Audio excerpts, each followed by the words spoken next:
Vai dar até aquela... Fiquem falando isso que ela vai passar mais uma lousa. Não fiquem dando ideia. Poxa, fiquei até chateada. Deixa pra dar a prova depois. Fiquem lembrar. Acho tão legal, a gente tá junto aqui. Deixa pra fazer a revisão. Eu também acho. Tem que fazer a revisão da prova depois. Então vamos lá.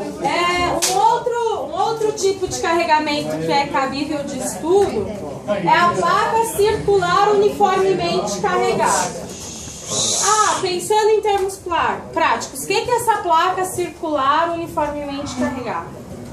Tipo uma caixa d'água, não é uma placa circular uniformemente carregada? Tipo um tanque de óleo, não é uma placa circular uniformemente carregada? Então qualquer coisa que tenha essa estrutura e que tenha uma carga constante distribuída de maneira uniforme, ela pode ter o acréscimo de tensão provocado por ela calculado dessa maneira. Como que é isso calculado? A gente calcula esse acréscimo de tensão pela carga que eu tenho vezes o I-ρ.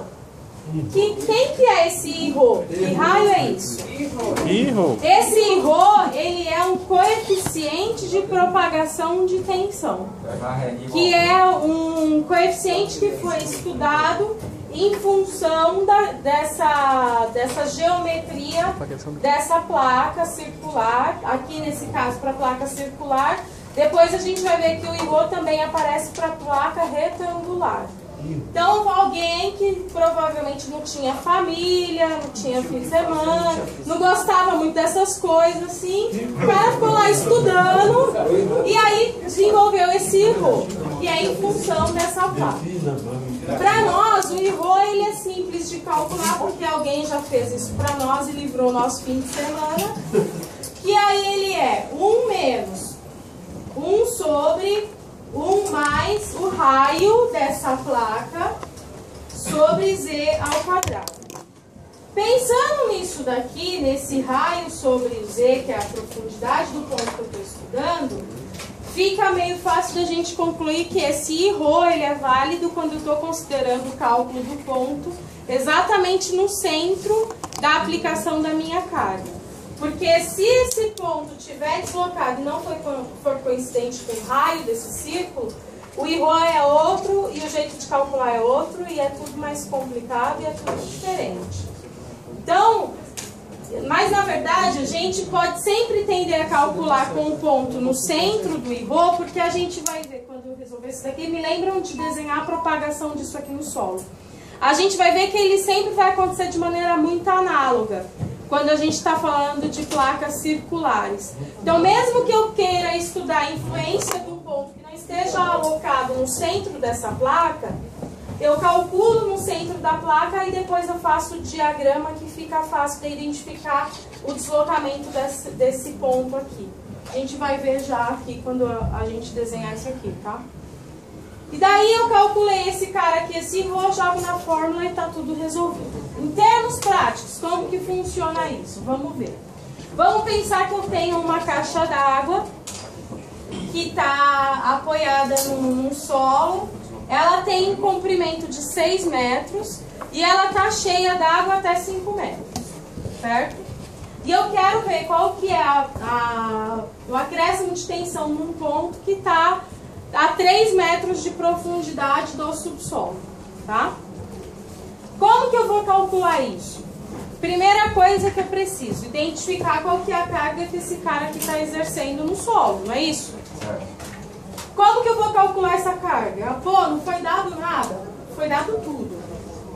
Eu disse qual é o material, a gente conhece qual que é o peso específico dele e a gente conhece qual que é a profundidade dessa coluna d'água disso aí, certo? Então, para a gente calcular o P, tá bem fácil, certo? Pensando lá em peso específico vezes a profundidade, o que a gente vai ter aqui de carga? 10 vezes 5. 10 vezes 5. Então tem 50 kPa. Certo? Tranquilo. Que é o peso que esse cara aqui está fazendo aqui no subsolo. Daí, eu conhecendo a carga, eu preciso calcular o IRO para eu ver qual que é o acréscimo de tensão efetiva aí. Vai ser 1 menos.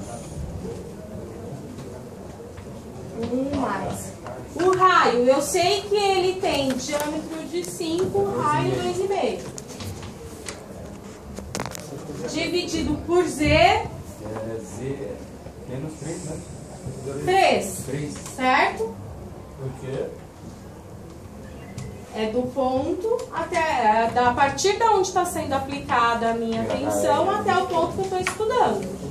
Aqui eu tenho 0, aqui eu tenho menos 3. O que é isso aqui? Certo? Tranquilo, certo? Não tem segredo. Ao quadrado sobre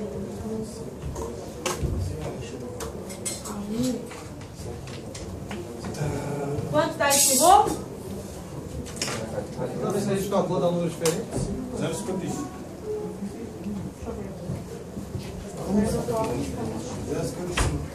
Mas deu menos, velho. Não pode ter negativo. Não, deu mais que eu coloquei um igual. 55. Ah, por isso que você 0,55. Se eu já descobri qual que é o coeficiente de propagação de tensão, para eu calcular o acréscimo de tensão efetiva fica fácil. Que aí eu vou pegar os 50, que é o P, vezes esse coeficiente de propagação de tensão. Que vai dar 24, 26. 27. E 33 kN por metro quadrado. Qual que é a unidade ali? Dá 27,5. Oi? No 0,55 tem alguma unidade? 27,5. Adicional. Tá. 27,5. 27,5, 27,33 que ele falou foi É lá. aquele cara todo o nome. Tá certo. Arredondamento. Ele arredondou, tá certo. Não, mas Daí o que acontece? Fiz 50 vezes 0,55. Lá pelo acréscimo de tensão, eu sei que essa distribuição de carga vai acontecer dessa maneira aqui, certo? A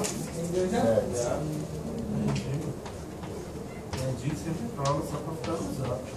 Cuidando da minha vida. Isso Ops. Por isso que ela deixou que não vai pagar mais não. O língua dele é...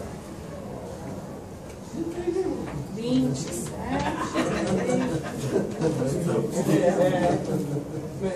Quando eu desenho esse diagrama, mesmo que eu tenha considerado o meu ponto aqui, eu consigo descobrir qual que é a tensão nesse ponto, qual que é a tensão nesse ponto, e eu consigo extrapolar isso. E consigo descobrir em qualquer ponto que ele aconteça. Então, eu só tenho o IRO do centro, não tem problema. Eu posso calcular e depois, hoje já existe programa que faz essa extrapolação e dá esse ponto em qualquer lugar. Então não precisa esquentar a cabeça com isso não, tá? Nem querer descobrir qual que é o IRO para os pontos que não estão centrais. Tá? Ele consegue calcular isso daí. E se você desenha o diagrama certinho, depois em escala, lógico, fica facinho de determinar isso aí. Né?